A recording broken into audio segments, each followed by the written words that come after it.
Hello again, this is part 2, second half of sentence dichotomous keys. The first half was how to read them, this is how to make your own. So we looked at these items earlier on in this series and we decided that we were going to put all the tools together in one group. So that was the spade, the sigh and the pole saw, and in another group we're going to put the foods together. But how do you work that into a key? So what we start off with is our providing two options. So you might write in our text box here, one is edible and what to do then. So you might write go to 2. Sometimes if you're doing really big ones, I would advise not filling in where you go to just yet. I'd wait till you were done with all your clues and then write the go to so you don't get too tangled up. And our other option then is 1 again. Yes, the same number, because you start at 1, is not edible. And again, the instruction, in this case, go to 4. I know there's going to be 1 in the middle. Okay, so that separates our 6 items into 2 different groups. So then we need to separate our groups down a bit. Text box 2. I'm going to put, so with my edible items is round, and my instruction is go to 3.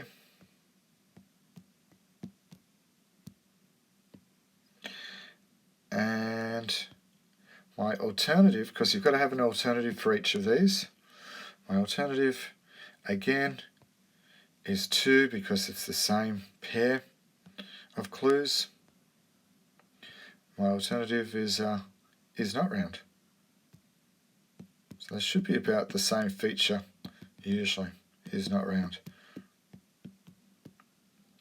Now there's only one thing, edible thing, that is not round, and that's the wheat. So we sort of get to the end of the street there, and you normally write this in italics or in a slightly different form so you know when to stop. Okay, so that gets the wheat out of the way, and I don't have to worry about that anymore. I've got to the end of the story there. It's not going to come up, it can't come up again. Alright, so I'm going to put in my third option now. I'm going to put 2 lots of 3. So this one is 3, and this is now looking at my 2 other items, my 2 other edibles. So one of them is grows below ground. And again I get to the end of my pathway there, and that is a potato. Should have given myself a bit more room in there. And my alternate, because I've got to get rid of the other one yet, so that gets rid of potatoes.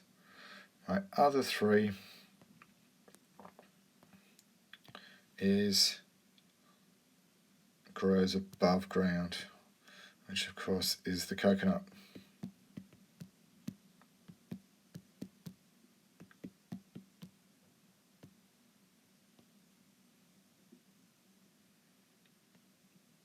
So I put my answer in at that point, and that's the end of that pathway that I can get to. Now I haven't finished my pathway for my non-edibles. You can see I've sent us down to 4, so I need to put a 4 in, and I need to split those items up. So what I'm going to do is I'm going to put my next clue in. So I'll put another text box. So I need to do my 4s now, and my 4 is I'm going to try to separate the spade from the other 2. So it has a very sharp edge. Spade can be sharp but not that sharp. edge, and that would be the end of the street there. So that would be the spade. And my alternate to that, my other 4,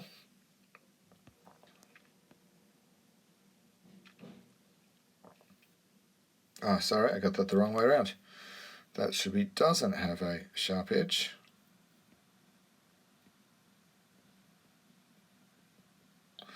Alright, I've messed it up a bit, but we'll get there. And my alternate for 4 should be, this one should be, has a sharp edge.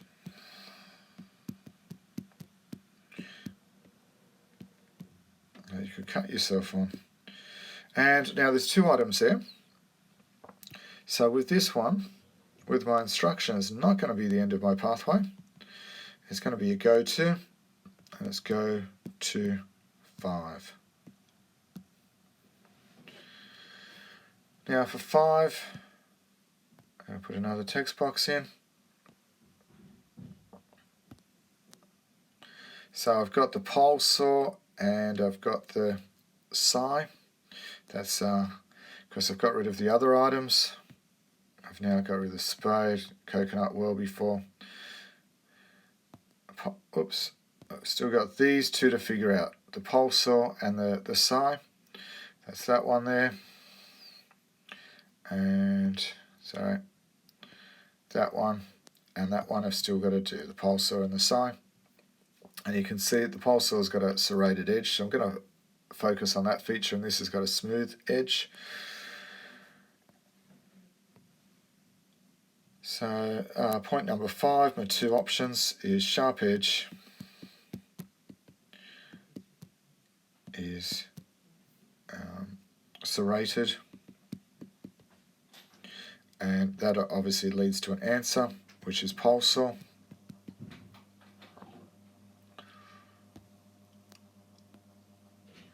And I need an alternate for that as well. So another text box for me.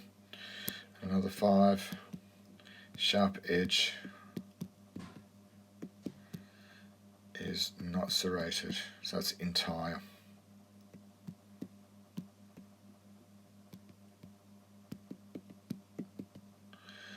And we did get to an answer with that, and that was the sigh. Down. Okay, so this will get us to the end of the story. With each of these things, we can key out all these items, those 6 items that you see up the top there, using this key here, and that does keys out all 6 items. So I'd like you to have a go at this. Remember, you've got to provide 2 clues each time, and instruction where to go. So it's 1, 1, 2, 2, just like I've shown here. You've got 2 options at 1, 2 options at 2. So I want you to look at these beetles. You're going to write a dichotomous sentence key for this. So you might want to look at some of the features of these animals, such as if they've got bent antennas or straight antennas, if they've got spots on their back or no spots, stripes on their back. Go through the features and break them into eventually 6 separate answers. So if I didn't know these beetles, I could sit down and work out which was which. So if one's a bet or one's a beep, using your key. So remember, you start with, it's really important, start with your 2 first options, your 2 alternatives of the same feature. So you can pause the video here to complete that beetle sheet, or you can move on. And this is a worksheet that I've given out, or you can just stop the video and do it off this. Bit more complex than 6 beetles or a few bits of wheat and coconuts. We've got 13 different triangles. You've got to look at the features of these triangles, whether they've got straight edges or bumpy edges, whether they've got hair, whether they've got a mouth or eyes and no mouth, or they've got spots. Go through the features and key it out for me. So you should come out with 1, to 109 when you get to the answer, because this is the name of the organism here. It's just got a number at the end. So remember, start with 1, 1 to break them up. Then 2, 2. So this is a bit more complex to do this one. So take your time, provide the 2 alternatives at every step, and your directions where to go. So go back to my original example if you get stuck. Thanks for listening, and next time we're going to be doing circular keys.